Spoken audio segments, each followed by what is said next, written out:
আমি কাপড় খুলে শুয়ে পড়লাম। তারপর হোটেলের ম্যাসাজার এসে আমার ম্যাসাজ করতে শুরু করল। প্রথমে সে খুব আস্তে আস্তে ম্যাসাজ করছিল এবং আমি বেশ আরাম পাচ্ছিলাম, কিন্তু কিছুক্ষণ পর সে তার হাত এগিয়ে নিয়ে গেল এবং আমার সেখানে স্পর্শ করল, আর আমি কিছু বলতেও পারলাম না। আমার নাম আরতি এবং এটি আমার জীবনেরই গল্প। তাহলে শুরু করা যাক। আরতি হোটেলের রুমের দরজা খুলতেই শীতল হাওয়ায় তার চুল উড়তে লাগল। রুমটি পরিষ্কার ছিল, সাজানো ফুলে ভরা এবং খুব দামি দেখাচ্ছিল, কিন্তু তার মুখে কোনো উৎসাহ ছিল না। সে তার বিয়ের ১০ম বার্ষিকীতে একা এসেছিল, কারণ তার স্বামী এবারও ব্যবসায়িক সফরে ছিল। একদিন নিজের জন্য, সে নিজেকে বলল। আরতি দরজা বন্ধ করল, চপ্পল খুলে ফেলল এবং ধীরে ধীরে ব্যাগ থেকে তার কাপড় বের করল। সে আয়নার সামনে দাঁড়াল, নিজেকে দেখল যেন বছরের পর বছর পর। ক্লান্তি তার চোখে স্পষ্ট ছিল, শুধু শারীরিক নয়, সেই সম্পর্কেরও, যেখানে সে প্রতিদিন কিছুটা করে কমে যাচ্ছিল। সে গরম পানি চালাল এবং ধীরে ধীরে তার কাপড় খুলতে শুরু করল। বাথরুমটি খুব সুন্দর ছিল, মার্বেলের দেয়াল, হালকা মাঝারি আলো। আরতি শাওয়ার চালাতেই এক ধরনের আরাম নেমে এলো। পানির প্রতিটি ফোঁটা যেন গত বছরের ভার ধুয়ে দিচ্ছিল। কিন্তু ঠিক তখনই এক অদ্ভুত শিহরণ তার পিঠ বেয়ে গেল, যেন কেউ তাকে দেখছে। সে দ্রুত পিছনে ফিরে তাকাল, কিন্তু সেখানে কেউ ছিল না। আমি পাগল হয়ে গেছি নাকি, সে নিজেকে বলল, শুধু ক্লান্ত। আরতি তোয়ালে জড়িয়ে বাইরে এলো এবং হোটেলের ফোনে রিসেপশনকে কল করল। হ্যালো, আমি আজই একটি রিল্যাক্সিং বডি ম্যাসাজ চাই। নিশ্চয় ম্যাডাম, আমাদের একজন প্রফেশনাল আছে, বিজয়। সন্ধ্যা ৭টা কি ঠিক হবে? হ্যাঁ, সে কিছুটা দ্বিধায় বলল। সন্ধ্যা ৭টায় দরজায় একটি খটকা শোনা গেল। আরতি দরজা খুলতেই সামনে দাঁড়িয়েছিল প্রায় ৩৮ বছরের একজন মানুষ। গভীর চোখ, সাধারণ পোশাক এবং হালকা হাসি। হ্যালো ম্যাডাম, আমি বিজয়, মে আই কাম ইন? তার কণ্ঠে কোনো কৃত্রিমতা বা দ্বিধা ছিল না। আরতি নিঃশব্দে মাথা নাড়ল। Where would you like me to set up the towel? সে জিজ্ঞাসা করল। আরতি জানালার দিকে ইশারা করল। বিজয় খুব স্বাভাবিকভাবে টেবিল সেট করল, তোয়ালে বিছাল, তেল রাখল, তারপর তার দিকে ফিরল। আপনি প্রস্তুত? হ্যাঁ, আমি এখনই আসছি, আরতি বলল এবং ওয়াশরুমে চলে গেল। যখন সে বাইরে এলো তখন সে একটি লম্বা বাথরোব পরেছিল, কিন্তু তার ভিতরে ভয় এবং দ্বিধা দুটোই ছিল। বিজয় খুব স্বাভাবিকভাবে তাকে টেবিলে শুতে বলল। পিঠের ওপর শুয়ে পড়ুন, রিল্যাক্স করুন, কোনো তাড়া নেই। তার হাত আরতির কাঁধে পড়তেই সে এক মুহূর্তের জন্য চোখ বন্ধ করল। বিজয়ের স্পর্শ না খুব গভীর ছিল, না খুব হালকা। সে জানত কিভাবে স্পর্শ শান্ত করে। আরতি প্রথমবার কোনো অপরিচিতর হাতে ভয়। আরতির চোখ খোলা ছিল না, কিন্তু মনে হলো যেন হঠাৎ হৃদয় খুলে গেছে। শুনছে কিন্তু বুঝছে না। তার কথার ভঙ্গিতে ছিল ভাঙা স্বর। বিয়ের ১০ বছর পেরিয়ে গেছে। আরতি কথা বলা শুরু করল। আগে মনে হতো আমি তারই পৃথিবী, তারপর ধীরে ধীরে আমি শুধু একটি দায়িত্বে পরিণত হলাম। প্রতিটি উৎসব, প্রতিটি আনন্দ শুধু রীতি হয়ে রইল। বিজয় কিছু বলল না, সে শুনছিল, যেন কেউ ফোঁটা ফোঁটা করে পড়া বৃষ্টিকে দেওয়ালের ভেতর পর্যন্ত অনুভব করছে। আমি ভেঙে পড়ছিলাম, আর সে কখনো দেখেও দেখল না। আরতির কণ্ঠ আস্তে হয়ে গিয়েছিল। বিজয় ধীরে তার হাতের তালু ধরল। তুমি ভাঙনি আরতি, শুধু ক্লান্ত হয়েছ। তার এই কথাগুলো যেন কাচের দেয়ালে আঘাত করল। আরতির চোখ থেকে অশ্রু গড়িয়ে পড়ল। কখনো কখনো শুধু কেউ শুনে দেয়, ছুঁয়ে দেয়, কিছু বলে না, শুধু ধরে রাখে, সে বলল। তাহলে আজ আমি ধরে রাখছি, বিজয় ধীরে বলল। সে কাছে এলো, তার পিঠের নিচে তোয়ালে ঠিক করল এবং মাথার নিচে একটি ছোট বালিশ রাখল। তার স্পর্শ এখন শুধু স্পর্শ ছিল না, তা এখন এক ভাষায় পরিণত হয়েছে। শব্দহীন আরতি টেবিলে ছিল, কিন্তু এখন তার চোখ খোলা। তুমি কি বিবাহিত? সে জিজ্ঞাসা করল। বিজয় হাসল। না, একটি সম্পর্ক ছিল খুব গভীর, কিন্তু তা শেষ হয়ে গেছে। কেন? আরতির চোখে কৌতূহল ছিল, কারণ ভালোবাসা যদি একতরফা হয় তা তালির মতো বাজে না, শুধু প্রতিধ্বনি করে। তার কথা আরতির হৃদয় স্পর্শ করল। কখনো ভেবেছ বিজয়? জিজ্ঞাসা করল। আমাদের মতো মানুষ যারা শুধু অন্যদের ঠিক করতে তৈরি, তাদেরকে ঠিক করে? আরতি প্রথমবার তার দিকে তাকাল, গভীরভাবে, হয়তো কেউ যে নিজেই ভাওনা। তাদের মধ্যে এখন কোনো দূরত্ব ছিল না, কোনো কৃত্রিম সংলাপ নয়, শুধু হৃদয়ের নৈকট্য এবং ভাঙা টুকরো টুকরোগুলো একসাথে জোড়া লাগা। কি করা উচিত? বিজয় ধীরে জিজ্ঞাসা করল। আরতি, আপনি চাইলে আমি আবার কাল আসতে পারি, শুধু কিছু মুহূর্ত আপনাকে নিজের সাথে পরিচয় করিয়ে দিতে। আরতি মৃদুভাবে মাথা নাড়ল। তার চোখে প্রথমবার কিছুটা আশার আলো ছিল। পরের দিন দুপুর গড়িয়ে গিয়েছিল। আরতি বারান্দায় বসেছিল, হাতে চায়ের কাপ। কিন্তু আজ তার মন প্রথমবার কিছুটা হালকা লাগছিল। সুনীল আজও অফিস থেকে দেরি করে আসবে। বাড়িতে সেই পুরনো নিস্তব্ধতা। কিন্তু আজ সেই নিস্তব্ধতায় কোনো কষ্ট ছিল না। ফোনে একটি মেসেজ ছিল, যদি ঠিক মনে হয় তবে সন্ধ্যা ৫টায় আসতে পারি। আরতি কিছু না ভেবেই শুধু লিখল, ঠিক আছে। বিজয় সময় মতো চলে এলো। আজ তার হাতে কোনো তেল বা ক্রিম ছিল না, শুধু একটি ডায়েরি এবং একটি হালকা হাসি। আজ মেসাজ নয়, আজ কথা বলবো, সে বলল। আরতি অবাক, কি নিয়ে? তোমার সম্পর্কে, সেই মেয়েটির সম্পর্কে, যে একদিন গান গাইত, যে কলেজে কবিতা লিখত। বিজার তার চোখের দিকে তাকাল। তোমার কি সেই মেয়েটি মনে আছে? আরতির গলা আটকে গেল। সে নিঃশবে মাথা নিচু করল।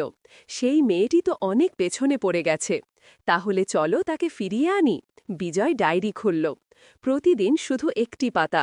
তোমার জন্য লিখো, যা মনে আসে, ব্যথা, হাসি, রাগ, অভিযোগ, সবকিছু। আরতি ধীরে ডায়েরি স্পর্শ করল। এত বছর পর কেউ আমাকে আমারই নাম মনে করিয়ে দিচ্ছে। কারণ তোমার নাম আরতি, এবং আরতি কখনো নিভে যায় না, শুধু ম্লান হয়। বিজয় বলল, আমি চাই না তুমি আবার আসো প্রতিদিন। আরতি বলল, আমাকে এখন নিজের সাথে লড়াই করতে হবে যতটা পারি। বিজয় হাসল, ঠিক আছে, কিন্তু যদি কখনো হারার ভয় হয় এই ডায়েরি খুলে নিও। সে চলে গেল। আরতি অনেকক্ষণ দরজার দিকে তাকিয়ে রইল। আজ প্রথমবার সেই দরজা বোঝা মনে হল না। সেই রাতে আরতি ডায়েরির প্রথম পাতা খুলল, লিখল, আমি আরতি, এবং আমি আবার বাঁচতে চাই। আরতি এবং বিজয় আর কখনো দেখা করেনি, কিন্তু এখন আরতি প্রতিদিন নিজের ভেতর তাকায় এবং প্রতিবার একটি নতুন শক্তি পায়। কখনো কখনো জীবনে একজন অপরিচিত আসে, যে কিছু করে না, শুধু তোমাকে তোমার সাথে পরিচয় করিয়ে দেয়। তো বন্ধুরা, গল্পটি এখানেই শেষ হল। আশা করি এটি তোমাদের ভালো লেগেছে। যদি গল্পটি পছন্দ হয়ে থাকে তবে এই ভিডিওটি একটি লাইক এবং আমাদের চ্যানেল সাবস্ক্রাইব করো। আমার কানে আস্তে করে বলল, ভিতরে ঢুকাবে? আমি হ্যাঁ বলে উত্তর দিলাম। ভাবি বলল, খুব আস্তে ঢুকাবি, এখন আমার ছোট আর গভীরও কম, কখনো তোমার মোটা থেকে ফেটে না যায়। আরামে ঢুকাবি প্লিজ দেবরজি, তোমার ভাইয়া পাশেই ঘুমোচ্ছে। আমি বললাম, হ্যাঁ ভাবি, ঠিক আছে, ভাইয়া জাগবেন না আর তোমার ব্যথাও হবে না। আমি এখন ১৭ বছরের আর আমার ভাবির বয়স ২৪ বছর, কিন্তু সে দেখতে খুব সুন্দর। সে আমার সাথে একদম খোলামেলা থাকে। আমার নাম রাহুল, আর আমি আমার গ্রামে ভাইয়া ভাবির সাথে থাকতাম। ভাবির নাম আনিতা ছিল। সে সব সময় হাসি খুশি থাকত, কিন্তু তার চোখে একটা অকথিত বিষাদ লুকিয়েছিল। ভাইয়া প্রায়ই কাজের সূত্রে বাইরে থাকতেন, আর আমি বাড়িতে ভাবির সাহায্য করতাম। একদিন বৃষ্টি খুব জোরে হচ্ছিল। আমি ক্ষেত থেকে ফিরছিলাম যখন ভাবি আমাকে ডাকল, রাহুল, তাড়াতাড়ি ভিতরে চলে আয়, ভিজে যাবি। আমি তার ঘরে গেলাম, যেখানে সে চা বানাচ্ছিল। হঠাৎ বাতাসে দরজা বন্ধ হয়ে গেল আর খিল লাগল। আমরা দুজন ঘরে একা হয়ে গেলাম। আমি ঘাবড়ে গেলাম, কিন্তু ভাবি হেসে বলল, আরে ভয় পাস না, এই পুরনো দরজা, এখনই ঠিক করে দেব। সে আমার হাতে চায়ের কাপ দিল আর পাশে বসে গেল। তার চোখে কিছু বলার ছিল। রাহুল, সে আস্তে বলল, তুই জানিস তোমার ভাইয়ার আমার কোনো ফিকির নেই। আমি এখানে একা, কিন্তু তুই সবসময় আমার সাথে থাকে। তার কণ্ঠে ব্যথা ছিল আর চোখে ভেজা ভাব। আমি চুপ করে রইলাম। তারপর সে বলল, আজ তুই এখানে আছে, তাই মনে হয় কেউ আমার আছে। সেই মুহূর্তে কিছু অকথিত ছিল, না শব্দের দরকার ছিল, না কোনো তারা। আমরা দুজন চা খেলাম, আর বৃষ্টির শব্দের মধ্যে একটা অদ্ভুত শান্তি ছিল। আমি দরজা ঠিক করলাম। সেই দিনের পর আনিতা ভাবি আর আমার মধ্যে একটা অকথিত সম্পর্ক তৈরি হয়ে গেল। দিনভর কাজের পর আমরা প্রায়ই রাতে ছাদে বসতাম, যেখানে তারা জ্বলত আর গ্রামের নিস্তব্ধতা আমাদের ঘিরে ধরত। এক রাতে যখন ভাইয়া আবার শহরে গিয়েছিলেন, ভাবি আমাকে ডাকল, রাহুল, আজ ছাদে চলো। তার কণ্ঠে একটা অদ্ভুত টান ছিল। আমি তার সাথে গেলাম। রাত গভীর ছিল, চাঁদের আলো চারদিকে ছড়িয়েছিল। ভাবি একটা পুরনো শাল পরেছিল, আর তার চুল বাতাসে উঠছিল। আমরা চুপচাপ বসে রইলাম। তারপর ভাবি বলল, রাহুল, তোর কখনো কাউকে ভালো লেগেছে? আমি হতভম্ব হয়ে গেলাম। আমি বললাম, না ভাবি, শুধু বাড়ি আর তোমাদের ফিকির থাকে। সে হেসে আমার দিকে তাকিয়ে বলল, তুই খুব ভালো, হয়তো তাই তোর সাথে এত শান্তি পাই। সেই রাতে বাতাস ঠান্ডা ছিল, আর ভাবি তার শালের এক কোণ আমার কাঁধে দিল। ঠান্ডা লাগবে তোকে, সে আসতে বলল। সেই মুহূর্তে একটা গরম আহার ছিল, যা শাল থেকে নয়, তার কথা থেকে আসছিল। আমি তার চোখে তাকালাম, আর সেখানে একটা চমক ছিল যা আগে কখনো দেখিনি। রাহুল, সে ফিসফিস করে বলল, জীবনে কেউ যদি সঙ্গ দেয় তাহলে রাত এত খালি লাগে না। আমি কিছু বলতে পারলাম না, শুধু তার কথা শুনলাম। আমরা দেরি পর্যন্ত চাঁদ দেখলাম, আর সেই রাতের নিস্তব্ধতায় আমাদের নীরবতাই আমাদের রোমান্স হয়ে গেল। শব্দের বাইরে শুধু অনুভূতির একটা মধুর সঙ্গীত। সকাল হওয়ার আগে আমরা নিচে নেমে এলাম। পরের দিন পুরো দিন কাজে কেটে গেল। আমি খেতে ছিলাম, কিন্তু আমার মন বারবার গত রাতের ছাদের কথোপকথনে আটকে যাচ্ছিল। আনিতা ভাবির চোচের চমক আর সেই শালের গরমাহাট আমার মনে বারবার ফিরে আসছিল। সন্ধ্যায় যখন বাড়ি পৌঁছালাম, ভাবি রান্নাঘরে ছিল। সে আমাকে দেখে হালকা হাসল আর বলল, রাহুল, আজ রাতে আবার ছাদে চলো, চাঁদ আরও পরিষ্কার দেখা যাবে। আমি সম্মতি দিলাম। রাত গভীর হতে লাগল। খাওয়ার পর আমরা ছাদে গেলাম। এবার বাতাসে একটা অদ্ভুত মিষ্টি গন্ধ ছিল, যেন ফুলের সুগন্ধ দূর থেকে ভেসে আসছে। ভাবি একটা হালকা নীল শাড়ি পরেছিল, যা চাঁদের আলোয় ঝলমল করছিল। আমরা পাশাপাশি বসলাম। রাহুল, সে আসতে বলল, তোর কখনো মনে হয় না যে জীবনে কিছু বাদ পড়ছে? আমি তার থেকে তাকালাম। তার কণ্ঠে একটা গভীরতা ছিল, যা সরাসরি হৃদয় পৌঁছাচ্ছিল। আমি বললাম, ভাবি, তোমার সাথে সময় কাটানোর পর মনে হয় কিছু বাদ পড়েনি। সে আমার কথা শুনে তার চোখ নিচু করল, আর আস্তে আমার হাতে তার হাত রাখল। তার আঙুল ঠান্ডা ছিল, কিন্তু সেই স্পর্শে একটা আগুন ছিল। তুই সত্যি আমার জন্য অনেক অর্থপূর্ণ, সে বলল, আর তার চোখে চিকচিক করল। আমি স্তব্ধ হয়ে গেলাম, কিন্তু সেই মুহূর্তে কিছু বলার সাহস পেলাম না। তারপর ভাবি আমার আরও কাছে এলো। চাঁদের আলো তার মুখে পড়ছিল, আর তার নিঃশ্বাস আমার মুখ স্পর্শ করছিল। রাহুল, যদি এই রাতটা আমাদের হতে পারে, তাহলে তুই কি আমার সাথে এটা কাটাবি? তার কণ্ঠে একটি প্রশ্ন ছিল, একটি আশা ছিল। আমি ধীরে ধীরে তার হাত ধরে বললাম, ভাবি, এই রাত তোমার, আর আমি তোমার সঙ্গে আছি। সে রাতে আমরা বেশি কথা বলিনি, শুধু একে অপরের কাছাকাছি বসেছিলাম। হাত ধরে বাতাস আমাদের মধ্যে বইছিল, আর চাঁদ যেন আমাদের এই নীরব ভালোবাসার সাক্ষী হয়ে দাঁড়িয়েছিল। গত রাতের ঘটনার পর আনিতা ভাবি আর আমার মধ্যে কিছু বদলে গিয়েছিল। আমাদের চোখ এখন আগের চেয়ে বেশি কিছু বলত, আর আমাদের প্রতিটি স্পর্শ যেন কোনো আগুন জ্বালিয়ে দিত। সে রাতে যখন গ্রাম ঘুমিয়ে পড়েছিল, ভাবি আমাকে তার ঘরের কাছে ডাকলেন। রাহুল, আজ ছাদে নয়, এখানে থাকো, তিনি ধীরে ধীরে বললেন। তার কণ্ঠে এক ধরনের কাঁপুনি ছিল, যেন তিনি কিছু বলতে চাইছিলেন কিন্তু সংকোচ করছিলেন। আমি তার ঘরে গেলাম। একটি দ্বীপ জ্বলছিল, আর তার আলোয় ভাবির মুখ আরও সুন্দর দেখাচ্ছিল। তিনি দরজা বন্ধ করে আমার পাশে এসে দাঁড়ালেন। তোমার ভয় করছে না তো? তিনি জিজ্ঞাসা করলেন। তার চোখে ছিল শরারত আর ভয়ের মিশ্রণ। আমি বললাম, না ভাবি, তোমার সঙ্গে কোনো কিছুই ভুল মনে হয় না। তার শ্বাস দ্রুত হতে লাগল, আর তিনি আমার কাঁধে হাত রাখলেন। রাহুল, আমার মনে হয় তুমি আমাকে বোঝো, আমার প্রতিটি কথা, আমার প্রতিটি অভাব, তিনি বললেন। তারপর তিনি আরও কাছে এলেন। তার শাড়ির আঁচল একটু সরে গেল, আর দ্বীপের আলোয় তার কোমরের এক ঝলক দেখা গেল। আমার হৃদয় দ্রুত স্পন্দিত হতে লাগল। তিনি আমার মুখ তার হাতের মধ্যে নিয়ে ধীরে ধীরে বললেন, আমি আজ তোমার সঙ্গ চাই, পুরো সঙ্গ। তার কণ্ঠে এক ধরনের আকাঙ্ক্ষা ছিল, যা শব্দের চেয়েও বেশি তার শ্বাসে লুকিয়েছিল। আমি তার হাত ধরে তাকে আমার বাহুতে টেনে নিলাম। তার শরীর আমার বিপরীতে ছিল, আর সেই উষ্ণতায় এক ধরনের ঝড় উঠছিল। ভাবি, আমি তোমার জন্য আছি, আমি বললাম, আর আমরা দুজন একে অপরের চোখে ডুবে গেলাম। সেই মুহূর্তে কোনো শব্দ ছিল না, কোনো তাড়াহুড়ো ছিল না, শুধু এক গভীর অনুভূতি যা আমাদের শরীর ও আত্মাকে এক করছিল। সে রাতে আমরা একে অপরকে শুধু স্পর্শে নয়, হৃদয়ে অনুভব করলাম। তার প্রতিটি শ্বাস, প্রতিটি কম্পন আমার জন্য এক নতুন জগৎ ছিল। এটি শুধু শারীরিক ছিল না, এটি এক ধরনের অনুভূতি ছিল যা ভালোবাসা, আকাঙ্ক্ষা আর বিশ্বাসে গড়া। সকাল হওয়ার আগেই আমরা আলাদা হলাম, কিন্তু আমাদের চোখে সেই একই গভীরতা ছিল। সে রাতের পর আনিতা ভাবি আর আমার সম্পর্ক এক নতুন স্তরে পৌঁছেছিল। দিনের আলোয় আমরা সেই ভাই ভাবিই ছিলাম যারা গ্রামের চোখে সাধারণ ছিল, কিন্তু রাতের নিস্তব্ধতায় আমাদের জগৎ বদলে যেত। পরের রাতে ভাবি আবার আমাকে তার ঘরে ডাকলেন। এবার তার চোখে এক ভিন্ন জ্যোতি ছিল, এক আত্মবিশ্বাস, এক অধীরতা। যখন আমি ভিতরে গেলাম, তিনি দরজা বন্ধ করে আমার পাশে এসে দাঁড়ালেন। রাহুল, তিনি ধীরে ধীরে বললেন, গতরাতের পর আমি ঘুমাতে পারিনি, তুমি আমার চিন্তায় ছিলে। তার কণ্ঠে এক ধরনের মোহ ছিল যা আমার হৃদয়কে অস্থির করে তুলছিল।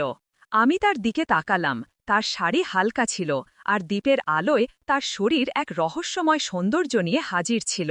আমি তার হাত ধরে বললাম, ভাবি, তুমি আমার জন্য সব। তিনি আমার ঠোঁটে তার আঙুল রাখলেন আর বললেন, আজ শব্দ নয়, শুধু আমরা। তারপর তিনি আমাকে তার দিকে টেনে নিলেন। আমাদের শ্বাস একে অপরের সঙ্গে মিশে গেল, আর সেই মুহূর্তে সময় যেন অদৃশ্য হয়ে গেল। ভাবি তার শাড়ির আঁচল ধীরে ধীরে কাঁধ থেকে সরিয়ে দিলেন। তার চোখ আমার চোখে ছিল, যেন তিনি আমার কাছ থেকে কিছু চাইছিলেন। আমি তাকে আমার বাহুতে জড়িয়ে ধরলাম, আর তার উষ্ণতা আমার শরীরে এক শিহরণ ছড়িয়ে দিল। রাহুল, আমার মনে হয় আমি তোমার ছাড়া অসম্পূর্ণ, তিনি আমার কানে ফিসফিস করলেন। তার শ্বাসের উষ্ণতা আর তার কথার জাদু আমাকে মোহিত করছিল। আমরা বিছানায় বসলাম। আমি তার চুলে আঙুল বোলালাম, আর তিনি আমার বুকের সঙ্গে লেগে গেলেন। তার স্পর্শ, তার গন্ধ, সবকিছু আমার হুঁশ উড়িয়ে দিচ্ছিল। তুমি আমাকে সম্পূর্ণ করো, তিনি বললেন, আর ধীরে ধীরে আমার মুখ তার দিকে টেনে নিয়ে আমার কপালে চুমু দিলেন। সেই চুম্বনে ভালোবাসা ছিল, আকাঙ্ক্ষা ছিল, আর এক ধরনের ব্যাকুলতা যা আমাদের দুজনকে একে অপরের মধ্যে হারিয়ে যেতে বাধ্য করছিল। সে রাতে আমাদের নৈকট্য শারীরিকের চেয়েও বেশি আত্মিক ছিল। প্রতিটি স্পর্শে এক প্রতিশ্রুতি ছিল, প্রতিটি শ্বাসে এক গল্প। আমরা একে অপরের এত কাছে ছিলাম যে আমাদের হৃদয় স্পন্দনও এক তালে চলছিল। এটি শুধু আবেগ ছিল না, এটি এক ধরনের মিলন ছিল যা আমাদের আত্মাকে যুক্ত করছিল।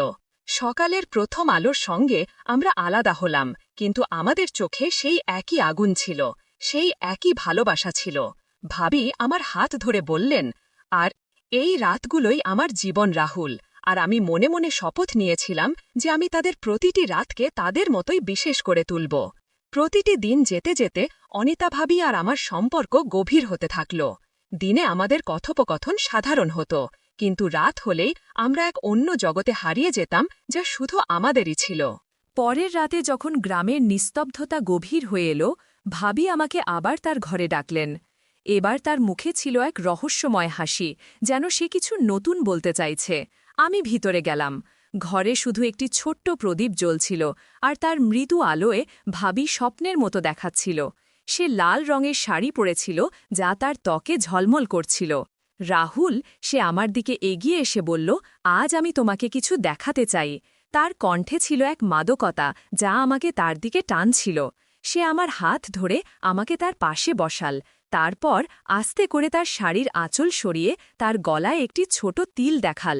এটা আমার রহস্য, সে হেসে বলল, কখনো কেউ এত কাছ থেকে এটি দেখেনি। আমি তার সেই মাধুর্য আর সেই মুহূর্তের গভীরতায় হারিয়ে গেলাম। আমি আস্তে করে সেই তিল স্পর্শ করলাম, আর তার শ্বাস দ্রুত হয়ে উঠল।